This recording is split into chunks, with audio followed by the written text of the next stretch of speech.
Hola Comadres, welcome to the seventh episode of Comadreando. I'm your host, Marcy. We have an amazing guest today. His name is Mo, and I'm going to let him introduce himself. Hi, I'm Mo Siraj. I have a 15-year-old son who has muscular dystrophy. He was diagnosed since he was I guess 2 years old, at least in terms of special education wise, and his diagnosis for muscular dystrophy was around 6 years old. So I do have a lot of many years of experience with IEPs and you know dealing with issues with kids with disability. So Okay. thank you for having me. I'm glad you're here. Yeah. So today's topic is all about Yes. IEPs, and one of the reasons why the topic came about was a lot of parents are new to the special education arena. I actually got a Comadre-Gram regarding an IEP, kind of asking me what to do to prep for the IEP. And I feel like this is an important topic that is cloaked in a lot of mystery. So we're going to try to shed some light on the topic. You already shared with us your son's diagnosis. So initially, when he was in early intervention, what was the diagnosis before he got the diagnosis of muscular dystrophy? Oh, okay. Yeah. So I would say when he was 2 years old, um, I made an observation that he was not communicating a lot. He wasn't using a lot of words. So I was kind of concerned about it. At the time, uh, I was going to BMCC, and I was with BMCC. There was special education programs at BMCC. So at the time, I had one of the students. I actually was in speech class. That's kind of where I met one of the students who was in the early childhood education program, and I'd ask her, "Hey, is there any particular number, like how many words should be a child be speaking, like in terms of their age, in terms of the progress?" And she was like, "Well, he's supposed to be speaking this many words." And so at the time, she recommended that I contact early intervention, look it up online. I think I contacted 311 at the time, and they referred me to a social worker, and then from there he got evaluated. At the time, his diagnosis was speech delay. That was that was the first diagnosis that got him into special education. So it was speech delay, and I believe he also had like I guess occupational therapy as well with that. So that was the initial diagnosis around 2.5 years old. Um, so yeah. How was that for you? That initial, I believe, is the IFSP meeting, where you get the diagnosis and they're basically giving you services for your son based on the evaluations that they had done previously. Yeah, so I was completely unaware of any special education. Had no knowledge about anything special education. I didn't know anything. So at the time, they had him do multiple evaluations. I had the initial IP meeting. At the time, I was moving to New York, from New York to New Jersey, but I had everything done in New York. So um, I had the meeting. They explained to me what his deficits were, and what recommendations they had, and at the time, they they put you into special school with the special teachers. They have to be certified, and they have like a kind of like they tell you like speech therapy, how many days a week, and and that kind of thing. So we had a meeting. They explained to me what was going to happen. After I did the IP meeting, I transferred to New Jersey. Which New Jersey, I would believe that most, almost if not every state that you live in, would have an early intervention program.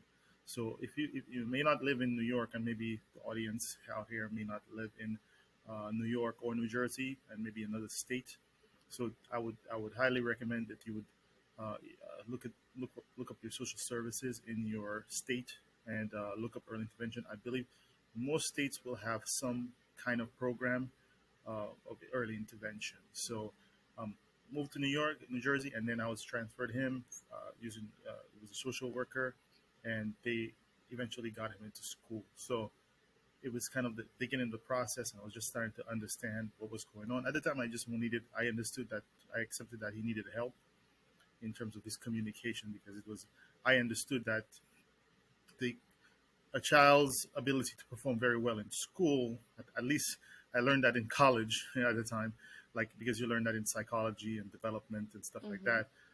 I understood that the early years of development, 1 to 5, the critical years, especially when it comes to communication, reading, and that kind of thing. So I understood at a minimum, like, okay, well, I need to get him ready because if he gets into uh, kindergarten, he'll be, you know, far behind the rest of the other kids. So that was my initial experience, and so I was kind of happy to have been able because at the time I don't believe there was 3K because the pre-K program in New York City is relatively, I believe, new. Like the mandatory universal You pre-K. are correct. Um, right, right. And New Jersey, I don't think there is that. I'm not sure if there is in that program right now in New Jersey, but like mandatory.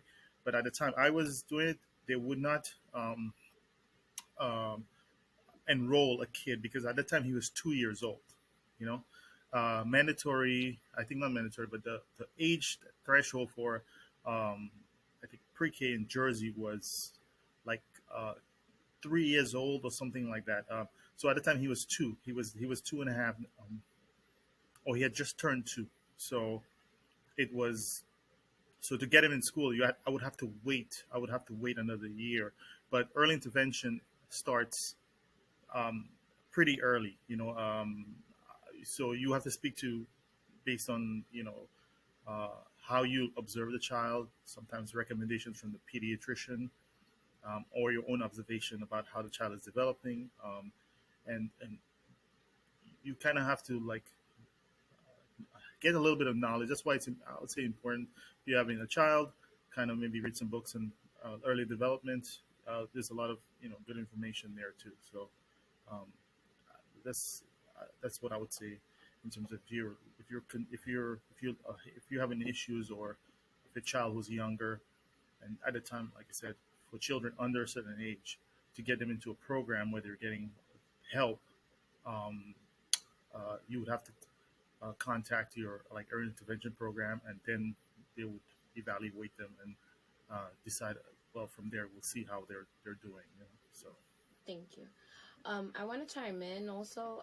I noticed that when my son initially he began speaking, and I want to say around 18 months, he had about 25 words, and around 18 months he became silent. When I noticed that, I wasn't the one that noticed; it was actually my aunt, and she pointed it out to me. I brought it up at the next meeting with the pediatrician, and the pediatrician basically told me that I should wait and see um, to see if the speech would come back. But developmentally, if a child is speaking, they are not supposed to lose language. So that is a major red flag. So what I had to do was basically advocate for my son to be sent in for these evaluations.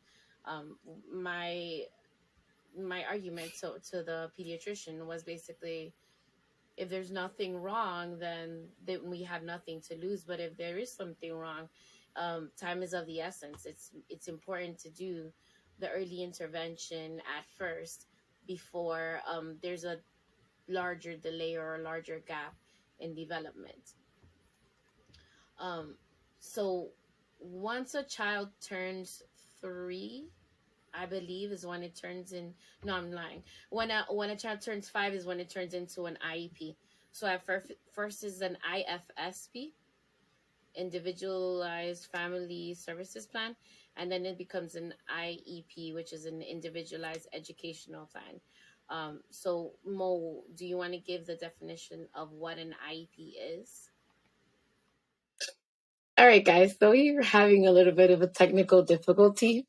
The last question I asked Mo was, we were discussing how after the age of 4, it turns in from an IFSP, which is an individualized family services plan, to an IEP, which is an individualized educational plan. And what is the difference? So Mo is going to give us a definition on that. Yeah, so an IEP is basically an individualized education plan, and that's when they get to kindergarten. And the whole idea behind the IEP is that the IEP will state where it will give a description of the kid, where he or she is at, in terms of their development. So all the evaluations will be incorporated into the IEP, and each person, based on the analysis, will determine what goals that the kid is supposed to have. And it's typically, I think it's like maybe 4 different areas at least minimum. There'll be a social, there'll be a psychological, there'll be an education, at least an educational plan. So and there will be monitoring how the kid performs in all of these different areas, and it might be in some cases like if a kid has like a speech deficit or some of those things, they will also be they'll be tracing those things.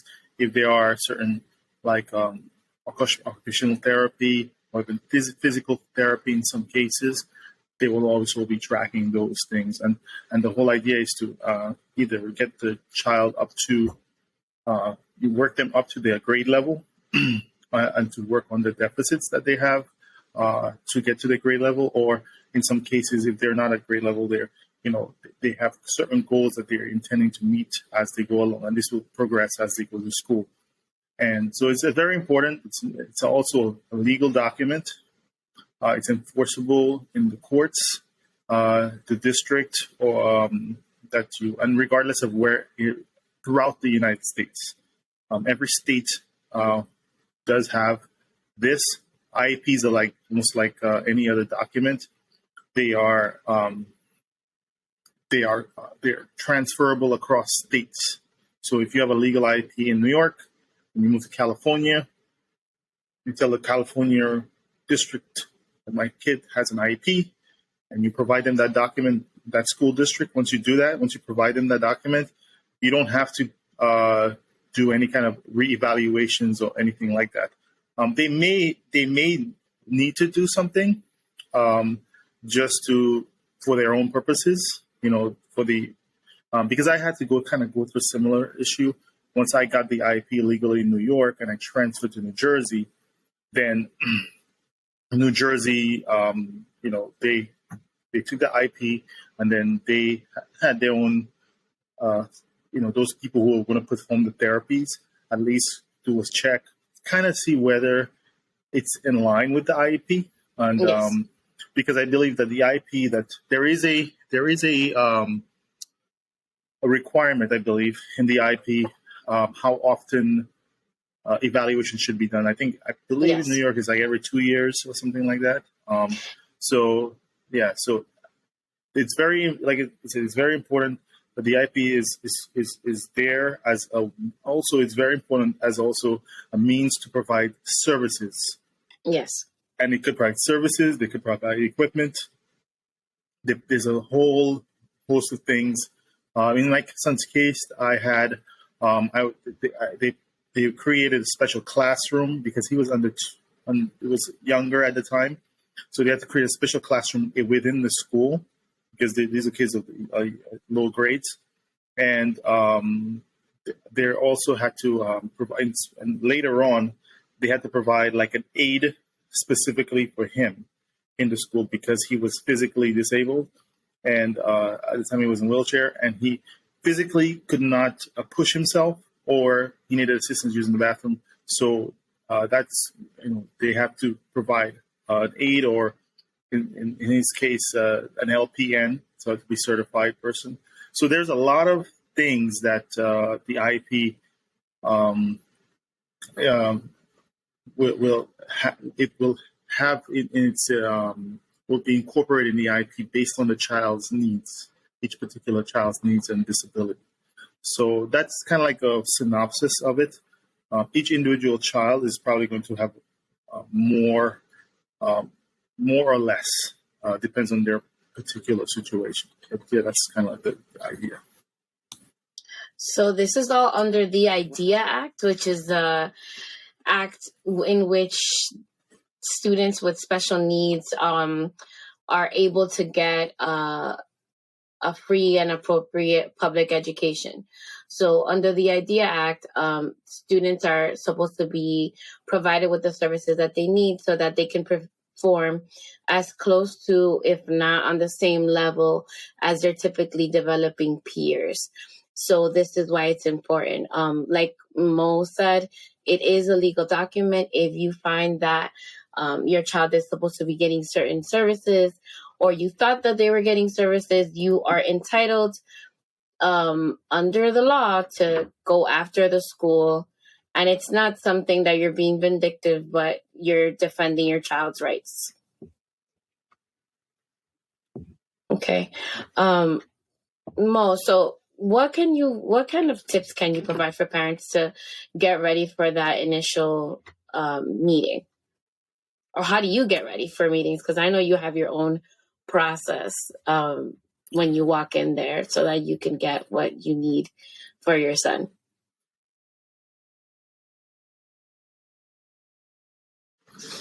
Okay. And action. All right, Mo, what can parents do to prepare for that first IEP meeting? I know you have your own method of preparing. What suggestions can you give parents when they walk into that meeting?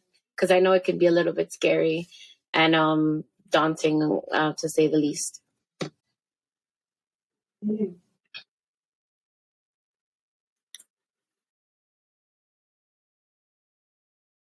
Absolutely, it's a lot to understand and a lot to unpack, especially when it's your child. It's going to be a lot very emotional. Depends on the particular issues. So most of the times, I would say to someone, one, they are required to give you a copy of all evaluations after they were completed. So whether you are intervention, whether it's the early intervention program, or whether you requested through the school to get the evaluations done, they will give you a copy of those evaluations so you can see what the issues are. They can also, before the IPs, you can take notes on the pages that they give. They'll also give you a draft copy of, they're required to give you before the meeting. And if you don't have one, they can give you a draft copy of the evaluation. In some cases, if you're really concerned, you can have the meeting recorded if you want to, so that in the event that you don't remember something or they said something that you didn't understand, you can always go back and re-listen to it. That you usually have to tell them because they will send you they typically will send a actual meeting request, whether it's through the mail. Most of the time they're required to send that.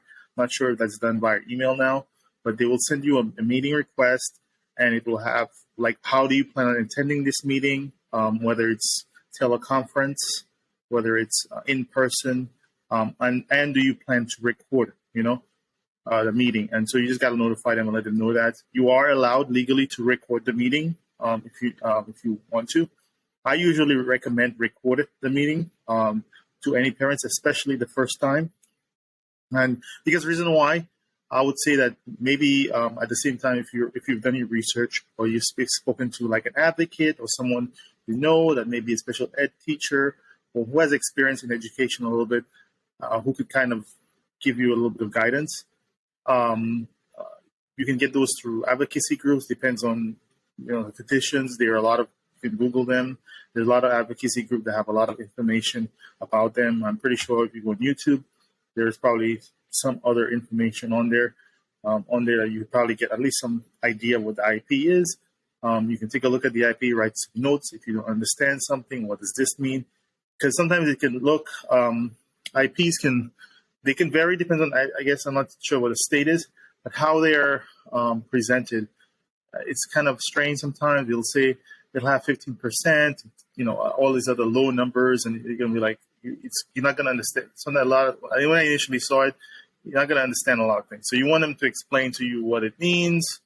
What does this mean? What does that mean? Write your notes down, record it, and that way, because even after the meeting, the IP is not finalized, and you can, if you have more questions and you require changes, you could still, have that done.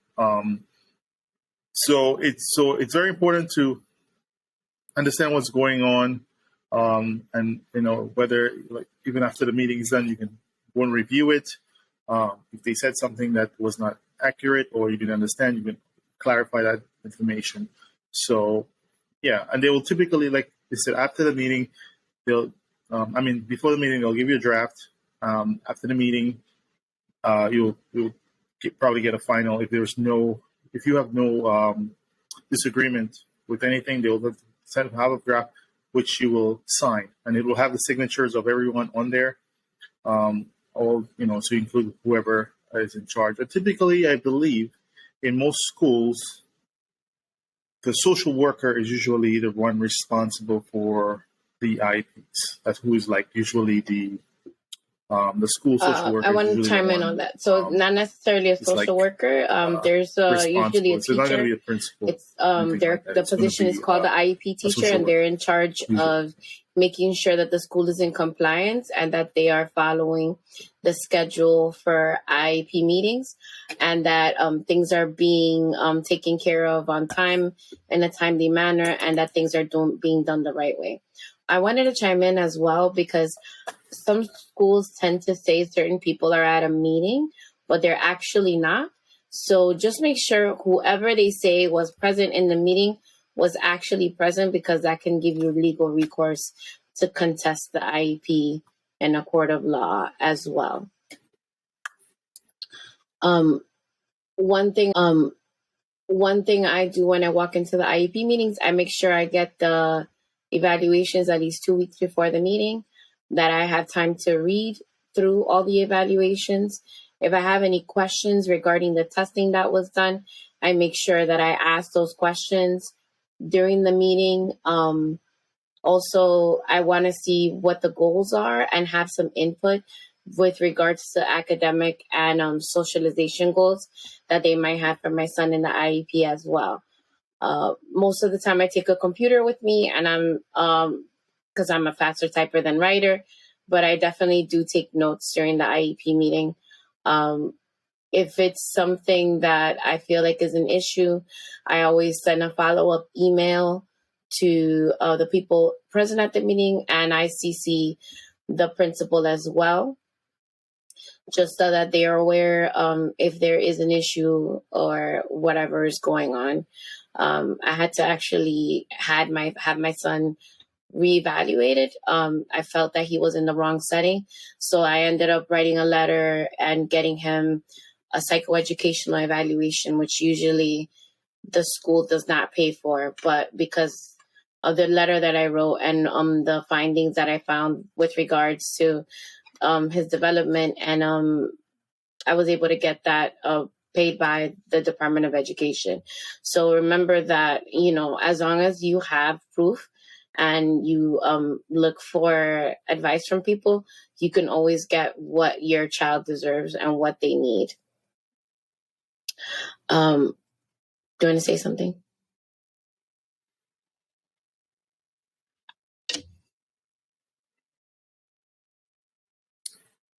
Also, I'll also like to put in also the other things that we could possibly do. Depends on the child's particular situation, and depends on your insurance and stuff like that. You can some insurance allow for speech therapy, like as part of medical your medical insurance, and also what a child neurologist. And that's like I said, it's dependent on the child's particular issues. Typically, if the child is very young, sometimes you may just want to do a check. or maybe get a referral, because pediatricians are good on a very, I would say, for general health. So I look at pediatricians as a general practitioner for children, but a child neurologist, their main job is developmental. You know, it's very important. A lot of people probably don't know this.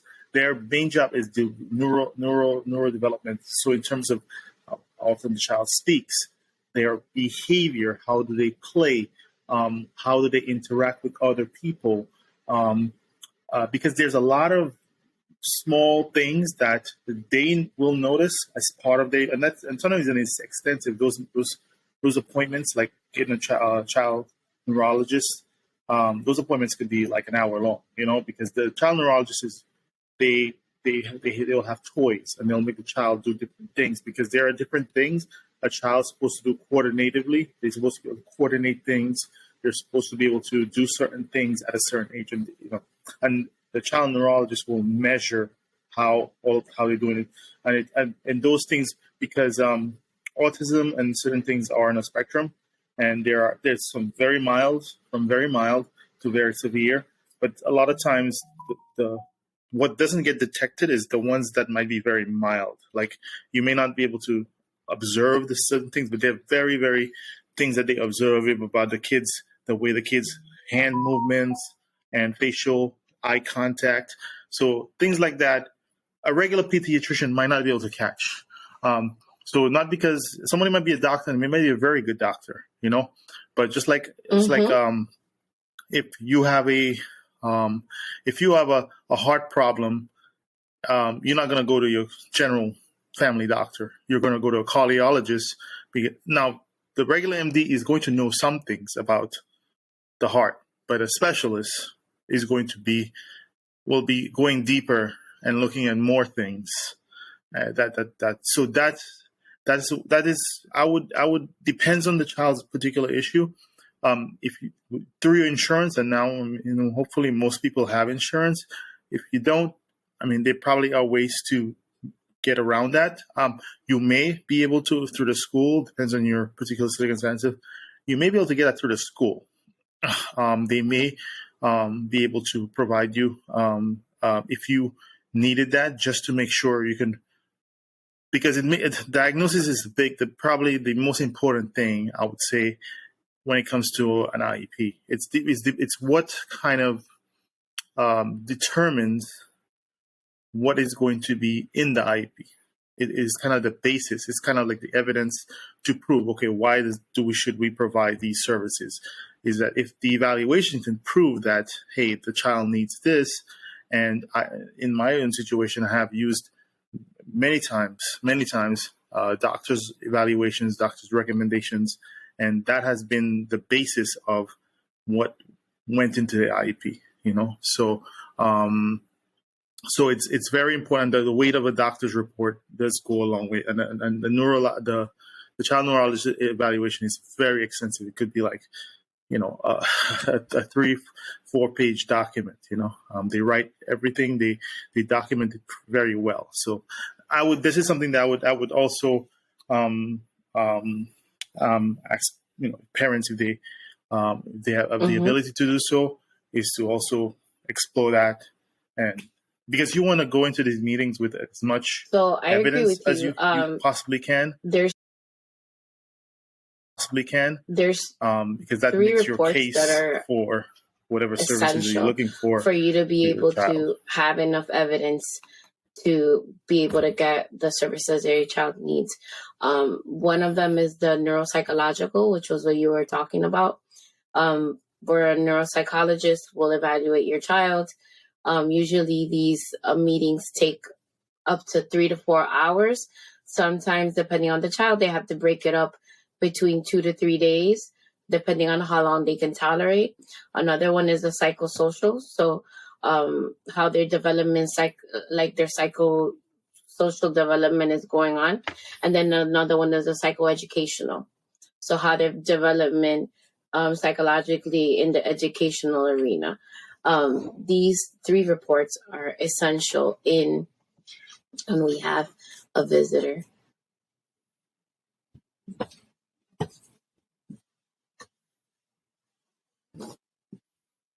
So these 3 reports are essential in making sure that you get the services that your child needs.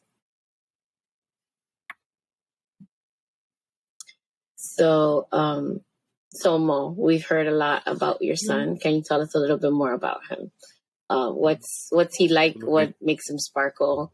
What are things that he enjoys doing? Yeah.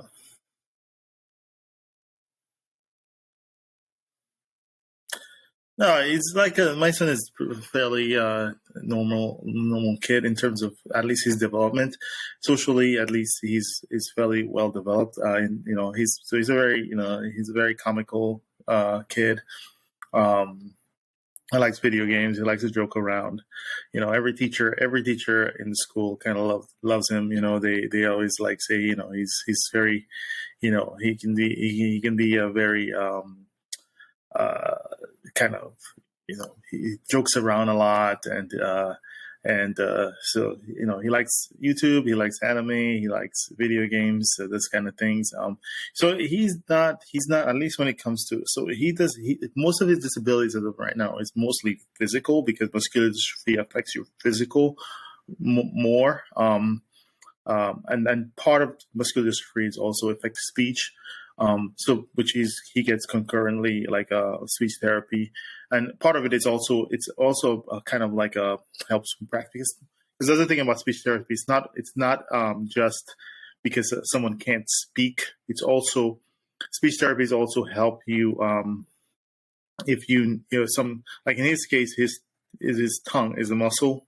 And if your muscle needs to be practiced using certain words, that's why if kids stutter, even people who get into car accidents and stuff like that, they help them speak and talk and like help them pronunciate words better and stuff like that. So it's not always because the child is like, oh, the child is not smart. It's just because it helps with articulation and stuff like that. But he's he's fairly he's fairly comical. Like I said, he jokes around. He'll try to be very smart and ask Did he ask ever? I have a question because Aiden got speech jokes, so and he's a pretty eating when fun he kid. was younger. Did Az receive that as well when he was in EI?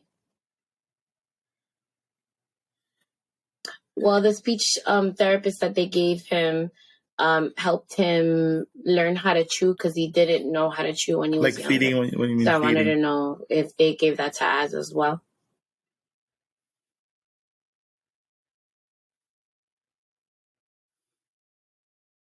Oh, I don't think chewing was a major concern. I don't remember chewing was a major concern. Yeah, I don't think he had that problem, but he does so another problem with kids with particular muscular dystrophy, they have a little bit, like their tongue is a little bit larger than normal kids. It's not like that big, noticeable, but it's big enough where it kind of affects their mouth a little bit, So that's they kind of work on that kind of thing. So because of the larger tongue, and that muscle is like when they were younger, it's a little bit weaker. That's one of the reasons why they have like speech delay, because of their tongue, So, but yeah, I don't think that's why. The other thing is that swallowing, and stuff like that. Also, like depends on the child. They may recommend like the chewy tubes, toys that helps with strengthen the jaw muscle. So there's certain toys, they're all safe and stuff like chewy tubes and stuff like that. Those can help with your speech, because they help when you chew on them. That's why some kids, when they bite on a lot of things, that actually is not, people who think, oh, stop biting. They're not biting it. They're biting it because it helps actually exercise their mouth a little bit. And it also acts as a soothing mechanism for them. It helps them relax. So sometimes it actually should be encouraged, because sometimes some kids do need that. Depends on the kid, because if they have an issue, but if you take it out, that child could sometimes it can help them focus, So different. That's why some different kids, they will have like certain things even in their hands, like something to squeeze, like I said, depends on their particular issue. They may not need it throughout their life, but they may need it as they're developing, and it's not like I don't think any of this is a habit for me. I haven't had a surprisingly, some people do have it till adults, because I did have a coworker who, he used to have like these different things because he was, I guess he had certain issues. I can't remember what it was, but he would have these different things that give you different sensation. Like he'd have something that's heavy, like something to play with, because he needed like focus, So he would be like, like little trinkets and stuff like that, that kind of like, I guess, helps with your focus, or helps like relax your nerves or something like that. Because I guess sometimes you get your nerves you can get like nervous or something like that. So you will have like things that he will just like play around, like almost like a Play-Doh, or it's like someone with this like a little weight thing, or like different things, So they some of these things, So I you'd be know surprised, in can be helpful even through communities of adulthood. color, there's a lot of reservations or in regarding college or stuff like that. So having your child evaluated and getting them an IEP. What would you say to those parents that have those hang-ups or reservations regarding that?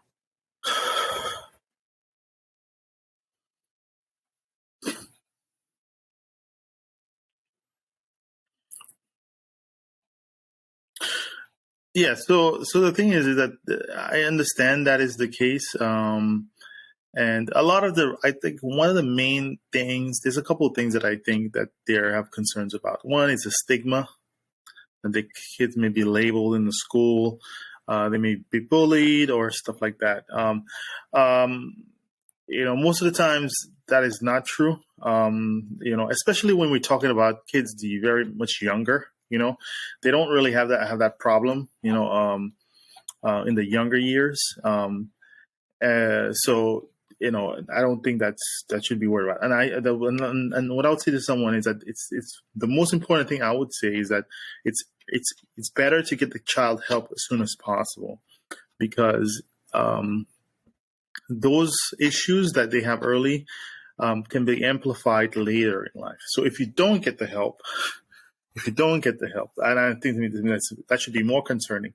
If you're just expecting the child to function at the same level as every other kid, their expectations are going to be that of every other kid, versus having an IEP where their expectation is based on the progression within the IEP.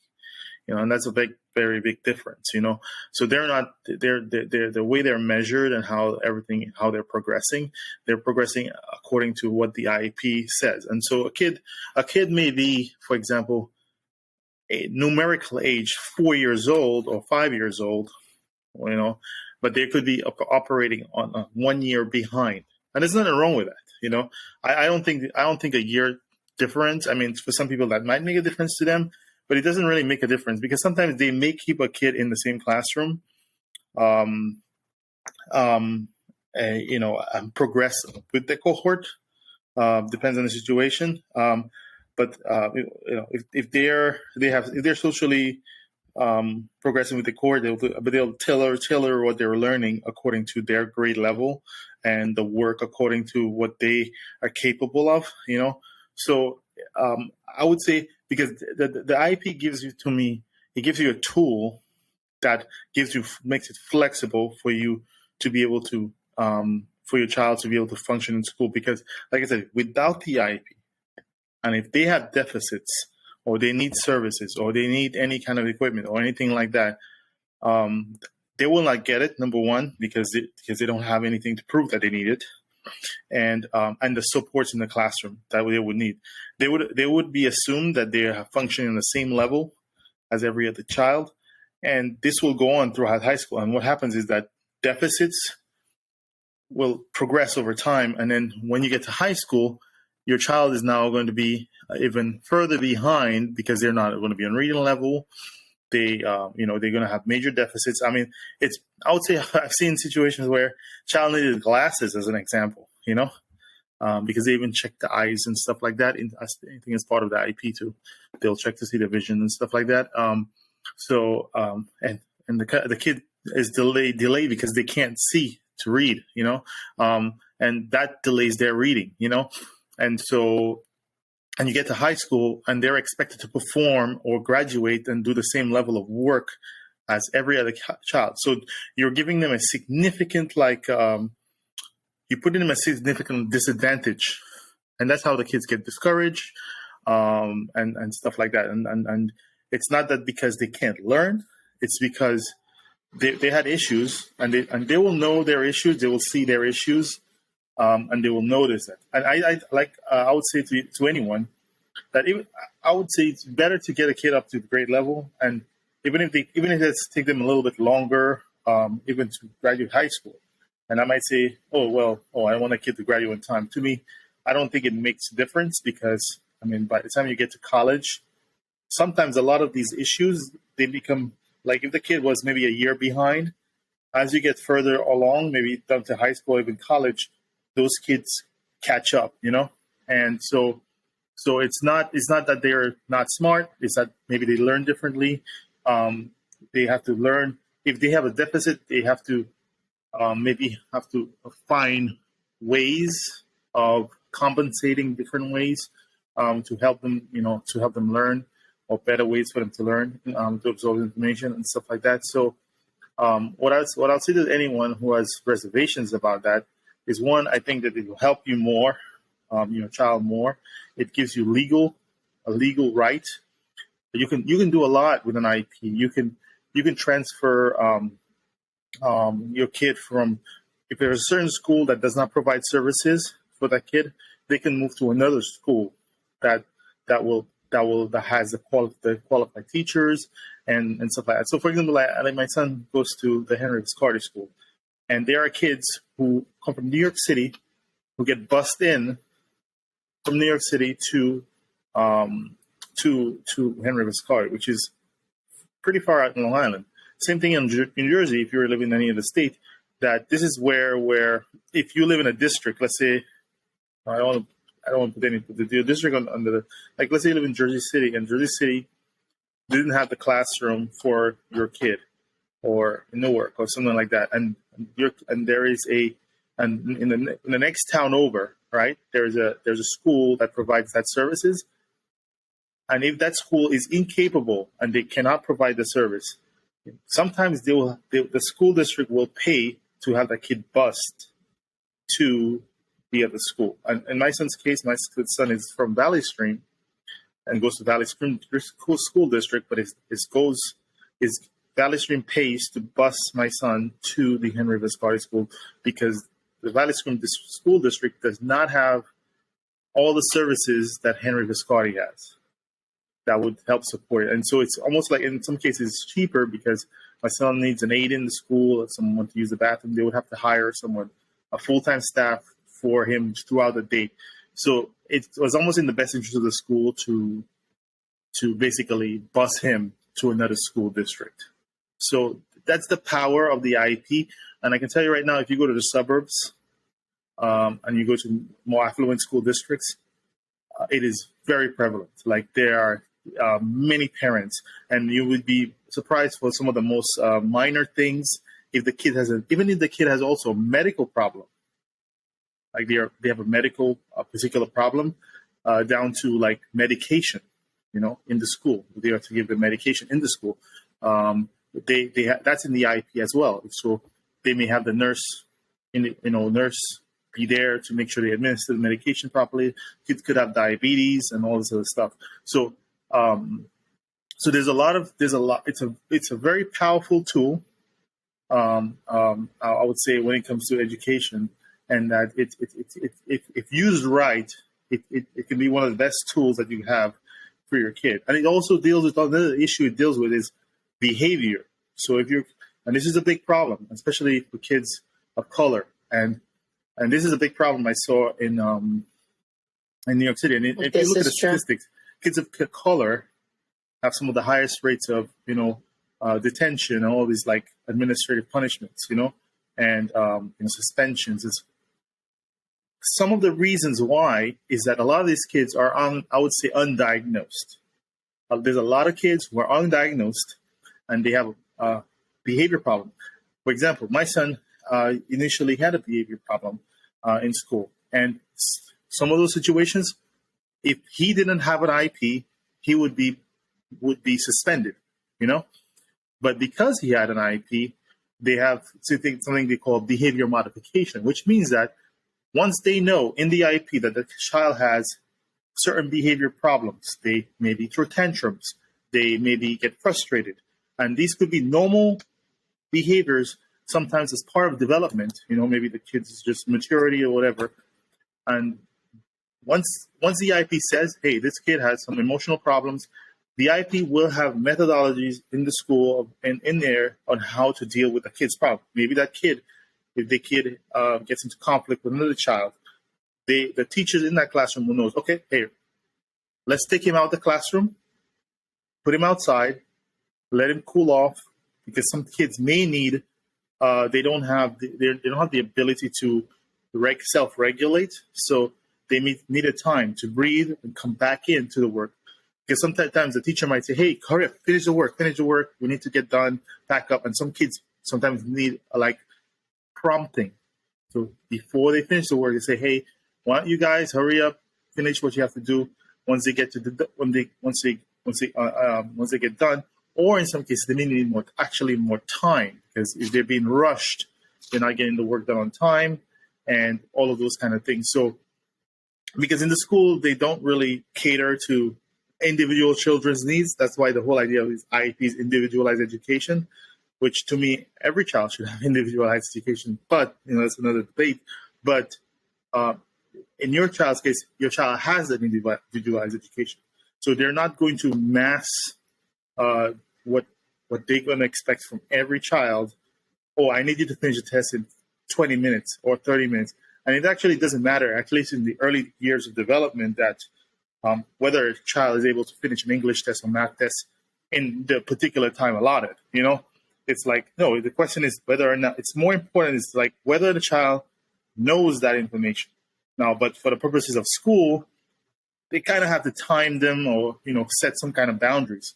But if your child has an IEP, they can say, hey, here's an IEP, and he has testing anxiety, you know? And if you go, like I said, if you go to the suburbs in Long Island, you'll see a ton of kids who have an IEP, and part of it is testing anxiety, as an example. And not to say anything about them, I'm not saying they're doing anything wrong. I mean, that means the parents who know that the kids may be nervous about taking tests or something, and it could be very minor. Their kids IEP say, hey, they need more time, they need an hour. And that actually, that time applies to all different tests. That includes the Regents exams, that includes any kind of mandatory state testing, that includes even the SATs. And that even carries over to college. Because even when I went to college, there were kids with IEPs who had to get what they call special testing accommodations. I had a kid in my class one time, accounting, and this was on the master's level.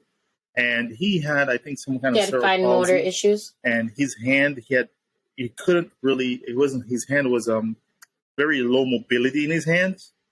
So he needed yes, he had fine motor issues. He just couldn't, so he was allowed to have a recording device in the classroom so he can record the lectures because he couldn't write down notes. And he needed, and also I think in some cases he had a scribe in the classroom who would write down notes, like almost like a court reporter. They would have a student or someone taking down notes for him.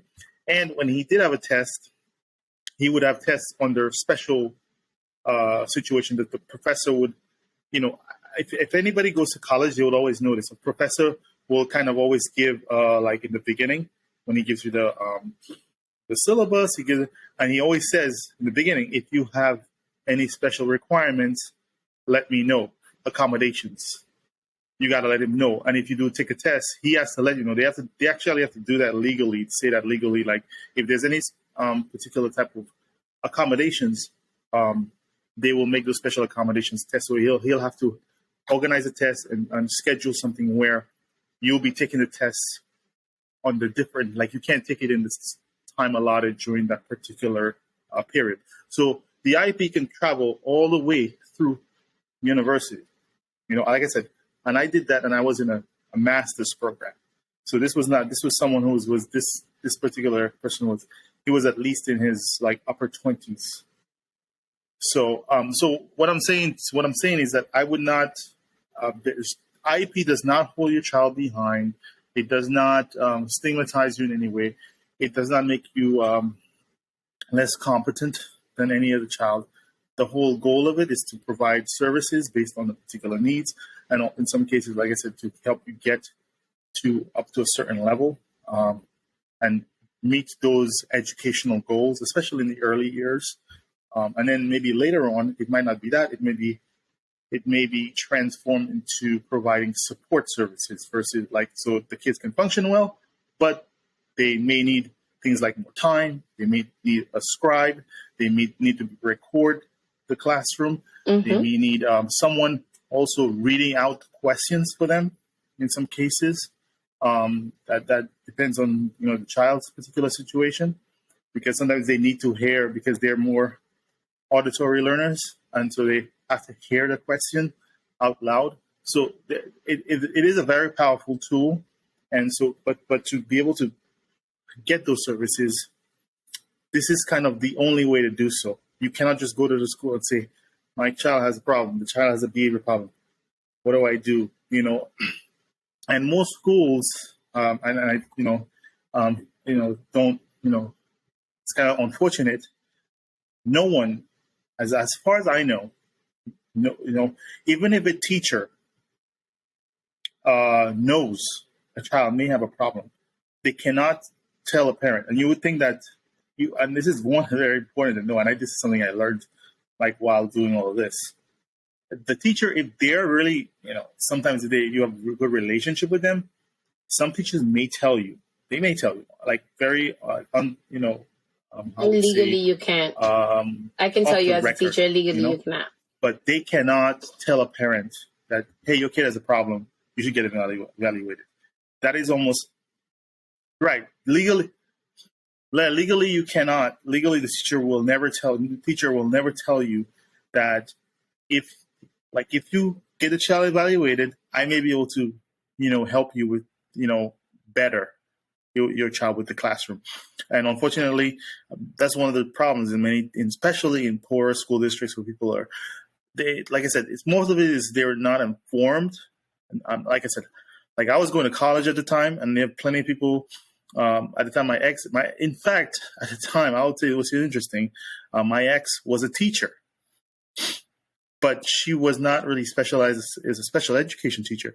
So even all the stuff that was going on, she was actually not even familiar with. You can imagine someone who's went to school for education, and a lot of people who's college educated, you don't understand this, because a lot of people don't have to deal with it. But if you do have to deal with it, it's a lot of education. It's a lot of understanding. It requires a lot of work to understand what's going on. But if you do have a child in that particular situation, is your child as a parent is to advocate for the best quality of education for your child. So I would say it's very important that you do whatever you can to provide them the best support that you possibly can. Even if you live in New York City, or you live in not the best, your school district might not be the best or anything like that, but you'll be surprised what you can do. If your kid might not, the school district that you live in, for example, even I'll give an example of my son again. My son was able, even in Jersey City, I was within Jersey City, they would tell you that, hey, your child is going to this, what they call home school district, which means where you live, the closest school district to that particular school. Because he had an IEP, the school, that particular school did not have a classroom, because that classroom, for example, my son had to be in a classroom that at the time when he was below a certain age, because of his deficits at the time, because he needed more attention. The ratio of teacher to student had to be a certain number. It couldn't be over a certain number. So that's a very powerful thing, because if there's a mandatory requirement to have a special education teacher, that means there's 2 teachers in the classrooms, and the ratio of teacher to student is a certain number. So, for example, like I said, if your kid doesn't have an IEP and they have a deficit, they're going to be in a classroom with 1 kid to 30, with 30 students, whatever the maximum allowable amount of kids in the classroom, plus no support, which means that there's no additional teacher there. In some cases, they may have an aide, but a teacher's aide is not the same thing as a special education teacher. A special education teacher will be aware, because in what I think they call inclusion, right? When they have like so there's an ICT class, inclusion classes, when they have a mix of co-teaching some kids, especially classroom, some kids whereas there's 2 teachers, one special education teacher, and class, one so teacher that class, is a general education teacher, and they both teach the entire class together. There's a certain ratio of children with IEPs in there. The integrated classroom is less children with IEPs and more children that are general education students.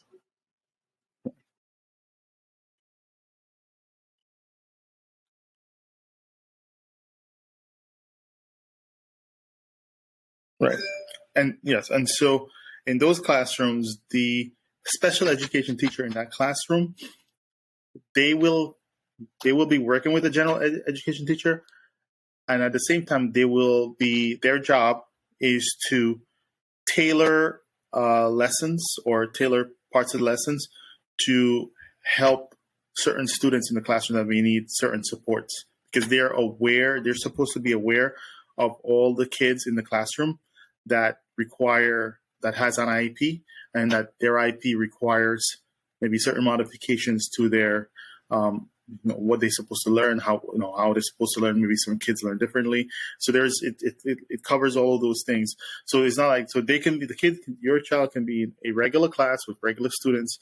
They're not going to be put in a separate class. Only, I'm not going to say, this does happen. There are some very extreme circumstances where kids are now, because of how severe, and it'll be obvious at that point, how severe the situation, they may end up being put into a different school, that deals with the most severe situations. But if your child is their situation is mild, and they can function in the classroom, and it's just they have small deficits here and there, they will be allowed to be in a regular classroom with regular students, and it's really not really. I don't think it'll hinder their ability to, to perform or to learn. So I think that it's more of a myth, and not because the kid has an IP doesn't mean they're required to take any kind of medication. That's a separate thing. In some cases, some kids may need medication. Depends on their situation, and I'm not obviously not a doctor. So, but you consult the proper physicians.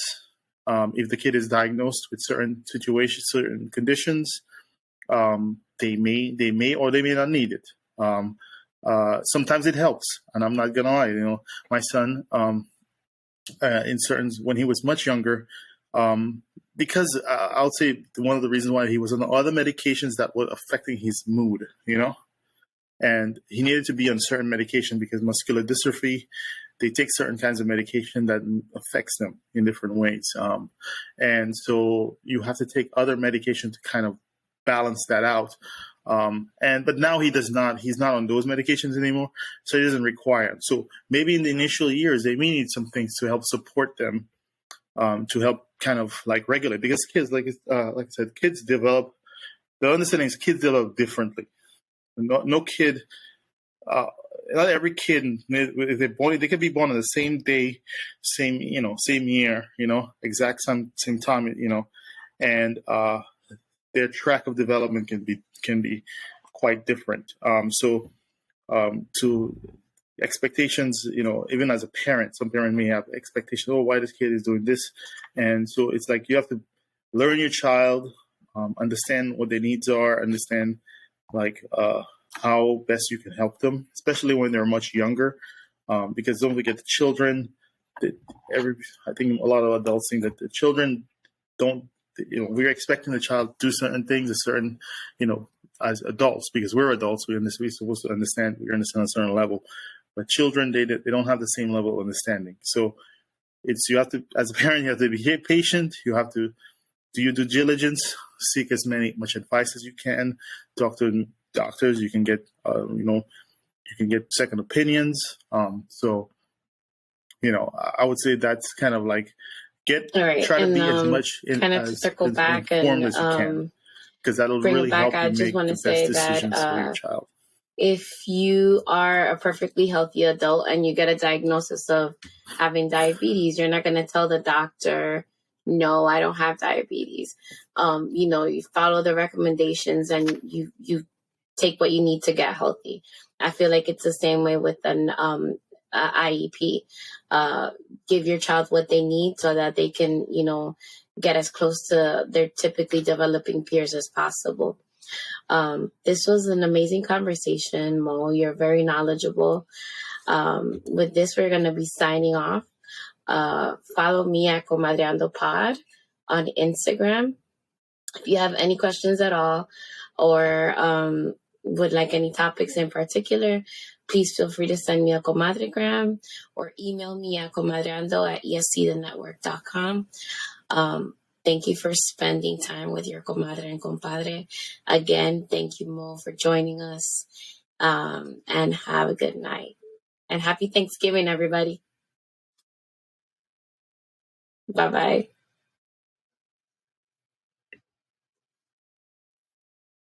All right. Thank you, Daniel. Happy Thanksgiving. All right. Bye.